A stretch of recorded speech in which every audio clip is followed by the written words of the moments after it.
Welcome to the Science of Mindfulness, how changing your brain changes your life.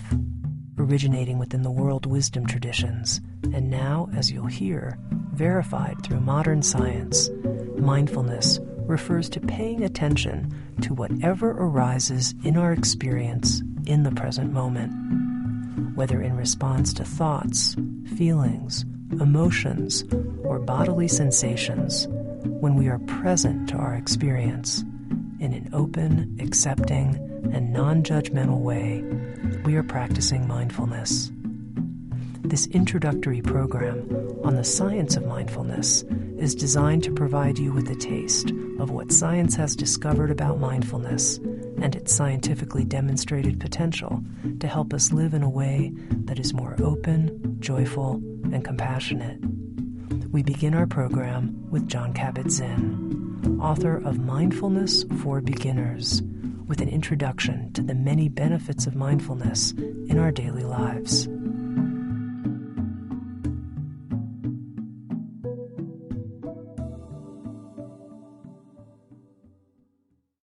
So let's begin at the beginning. What is mindfulness?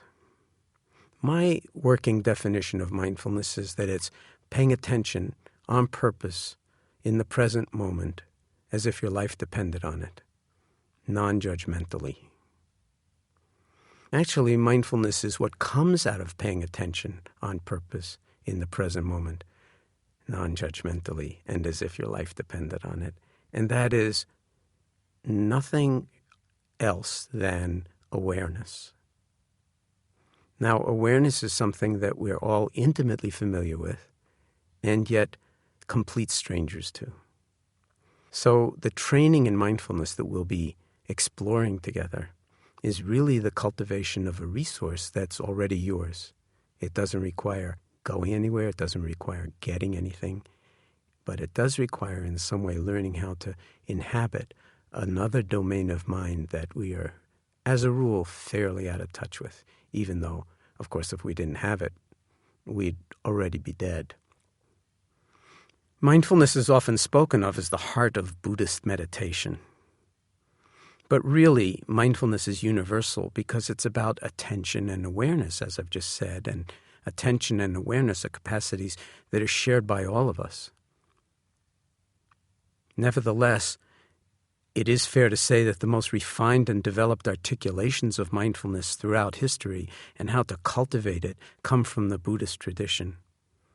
But I think by the same token, it's important to keep in mind that the Buddha himself was not a Buddhist, and even the term Buddhism wasn't established until the 18th century, and that term was coined by European religious scholars who had very little understanding of what the statues on the altars of temples were of some guy sitting cross-legged and what they were really about.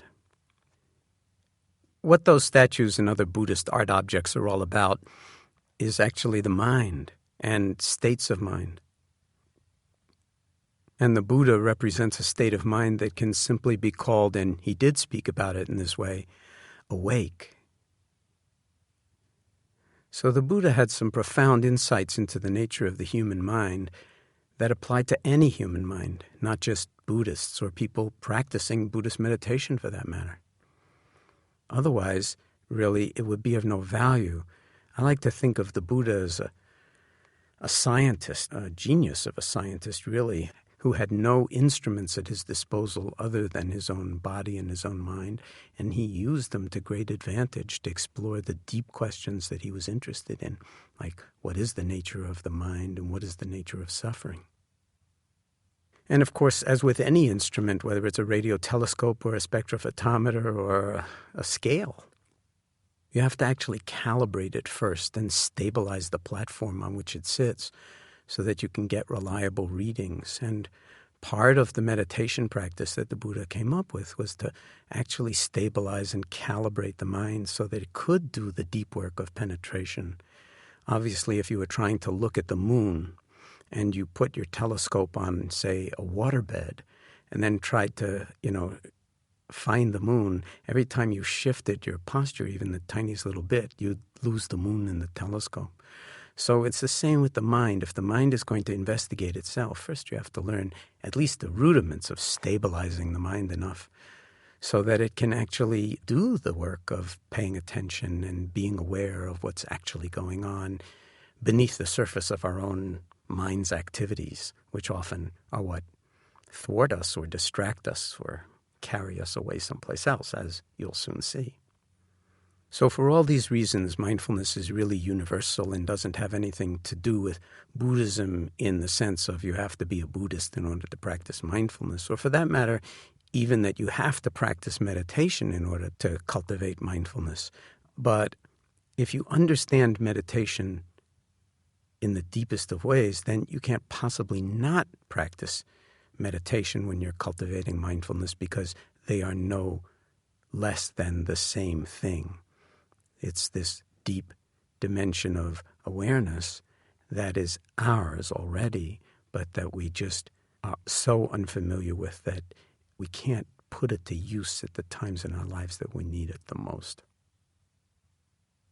For close to 30 years now, my colleagues and I at the University of Massachusetts Medical Center's Stress Reduction Clinic have been using mindfulness within mainstream medicine as a profound resource for people facing stress, pain, and illness and disease who find that they don't receive full satisfaction from their health care and medical care, who, you could say, fall through the cracks of the healthcare system. And actually, a lot of people fall through the cracks of the healthcare system and don't get full satisfaction. So the idea of the Stress Reduction Clinic is to challenge people to see if there's not something that they can do for themselves as a complement to whatever their doctors and surgeons and the healthcare system as a whole can do for them to move towards greater levels of health and well-being. And when I say health and well-being, I mean on the deepest and broadest of levels, so that ultimately it has to do not just with the health of the body or with getting people back to some kind of socially acceptable normal state, but what the true extent of being human actually is, and coming to know the mind intimately and to be able to use it in ways that actually cultivate the wisdom and deep qualities of compassion and goodness that lie within us. This work, which has spread to clinics and medical centers and hospitals around the world in the past 10-plus years, is known as mindfulness-based stress reduction, or MBSR. But again, that doesn't mean that they're just for people who are experiencing disease or chronic pain. These practices are universal and really are applicable for anybody who is alive. We do not have actually a great track record with the dead, but as long as you're breathing, from our perspective, there's more right with you than wrong with you, no matter what's wrong with you. And so the present moment becomes a really wonderful place to start on this, what I like to call adventure of a lifetime.